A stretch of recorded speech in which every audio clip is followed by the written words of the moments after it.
Dawn, you've spoken a lot about at home when you're trying to manage the emotions of the senior day, with all the pomp and circumstance. How is it going on the road since A&M will be having theirs and they named the court after Gary Blair? How tough will it be to kind of overcome their emotion and get back to playing a basketball game? I don't know. I think what we're going to do is continue with the habits that we've created on the road and stick with that. I mean, this team has been a resilient one. Anything that's been in their way, they've been able to really just concentrate on the task at hand and keeping the main thing, and that is to continue to win. Matt, and then Rick. Going off of that, there was so much emotion just on Sunday, just with everything going on. How important is your veteran leadership going to be and just letting all of that be what it was and trying to go for the sole possession of the SEC regular season championship? I mean, our practices have been what they have been all season long. I really didn't talk to our players about what's going to take place at Texas A&M. We'll talk a little bit more about that closer to the game time. So, probably tomorrow after shoot around, we'll let them know what's happening. But they're important. They've been through. They've been through. Our seniors have been through four of them, 3 of somebody else's and 1 of theirs, and then actually the people on the road as well. So I think they have an understanding of what takes place and keeping our players just locked into the task at hand. Hey, Don, Rick and then Augusta. From your veteran players to your younger players now, as you get into the championship drive, how has this schedule maybe better prepared the younger players for this time of the season, getting ready for the postseason than in past years, like going back to Asia when she was a freshman? I think this schedule hurt their development early because they didn't really get a whole lot of playing time. But it also helped in that it forced them to understand this level of play and how every day it's a daily grind, get them into that mode. And I think now that they've experienced some playing time and they see how much our league, the SEC, prepares you for what's next. And that's the postseason. So I think it hurt them early. It helped them. And I think what's really important is they didn't get down on themselves when they weren't playing as much. I think we as coaches did a great job at just explaining to them the reasons why they don't have enough experience to be out there and to watch a lot of film. We talked to them a whole lot. So they had a pretty good understanding of the why they weren't playing as much. And then they utilized that to answer to the why with their play, with their preparation, with the ability to just mentally lock into playing at this level and doing it every day.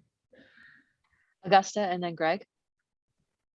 Hey, Dawn, I kind of want to throw it back to the preseason and the offseason. I wanted to ask just in terms of, conditioning and the work that they put in before the season even started, at a point like right now where, we're kind of winding down, we're getting into March, really thinking things are ramping up. I wanted to ask, how much of an impact have you seen the effort even put in before the season started play at a point now where conditioning and everything is really going to take center stage with all the games back to back? Yeah, I mean, our performance coach, Molly, she's done a tremendous job. When they come to us as young freshmen, especially, they have no idea. They don't really see the importance of why we have to be in this weight room 4 times a week. Why do I have to do extra? Why am I not with the other team? Like, you have to really, you got to graduate from being a freshman to being incorporated with the rest of the team. So they won't slow the team down from their progression. And I do think now, I think Sanaya Fagan is a lot more strong than she was. I mean, look at Rivers. I mean, Rivers is, I know she doesn't look like she's gained an ounce, but she's gained more in strength.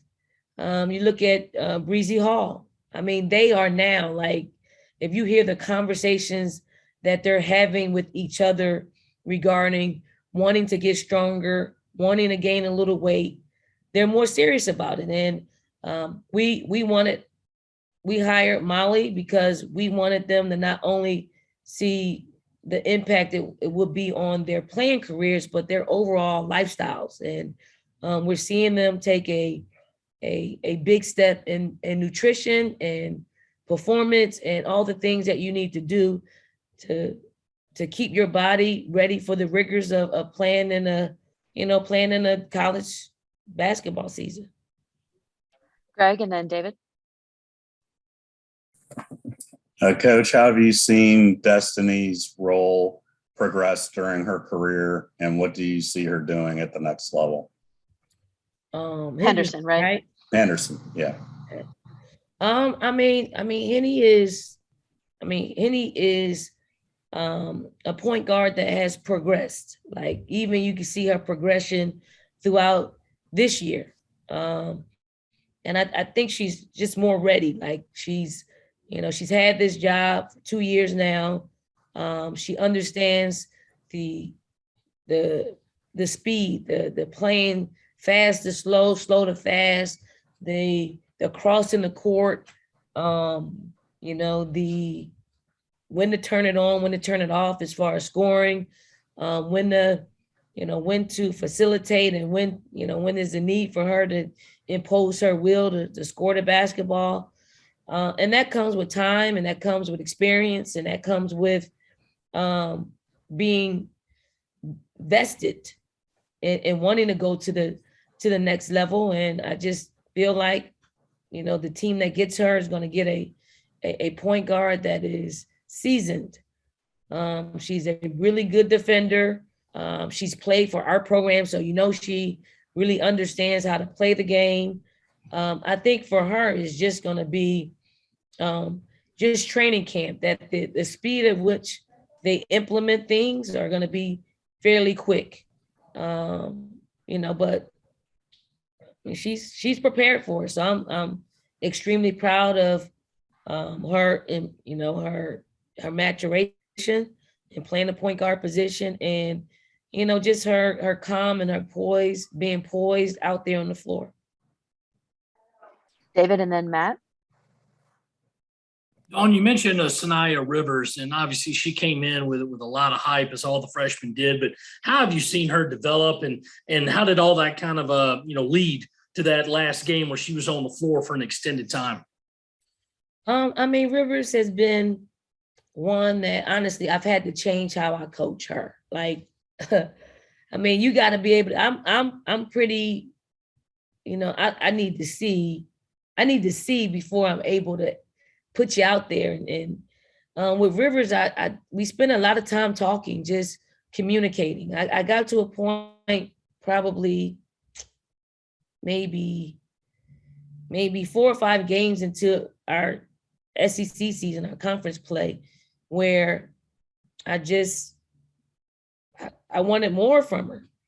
And wanting more doesn't mean you just say, I want more from you, Rivers. You have to really talk it through with her. She wants to understand. She needs to understand. She needs to be communicated to. She needs encouragement. She needs to know that it's okay, and she needs someone to understand who she is.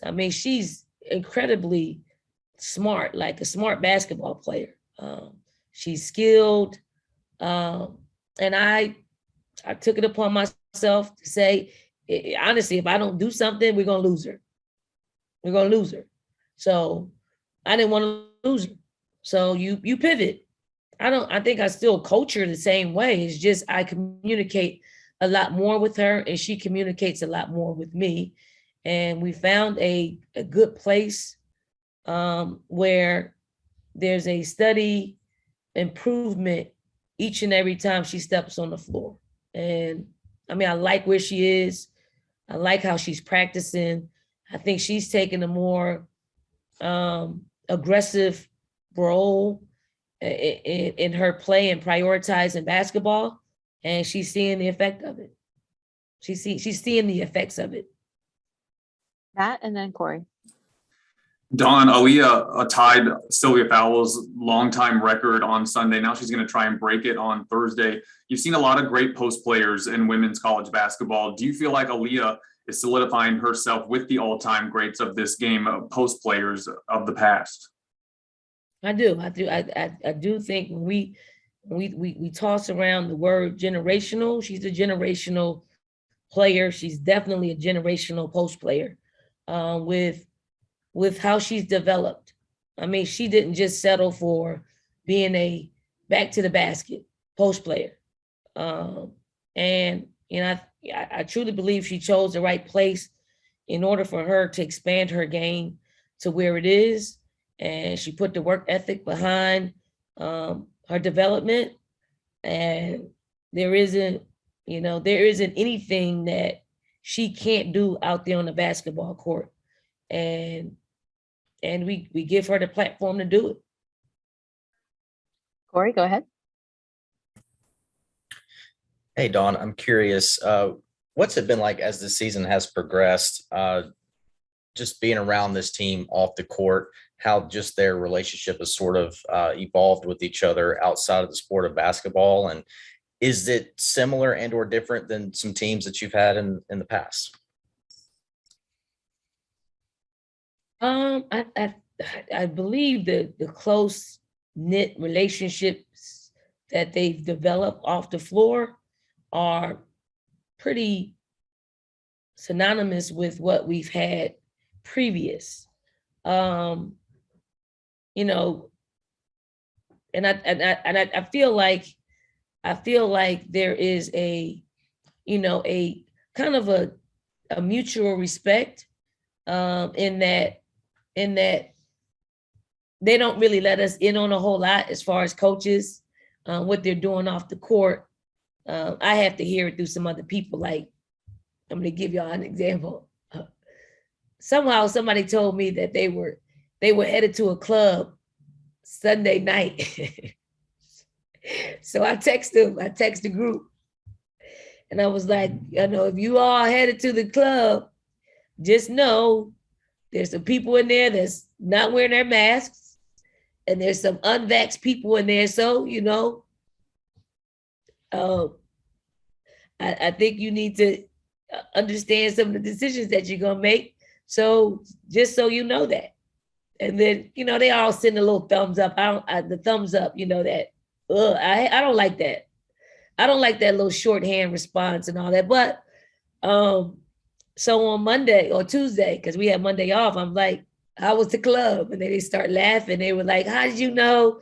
Who told? And I said, nobody in this room told. It's just, I got wind of you guys were headed to the club. And, I don't mind them going to the club. I don't. I want them to be able to enjoy being a student athlete and all those things. They worked hard. They won a game. They want to go out and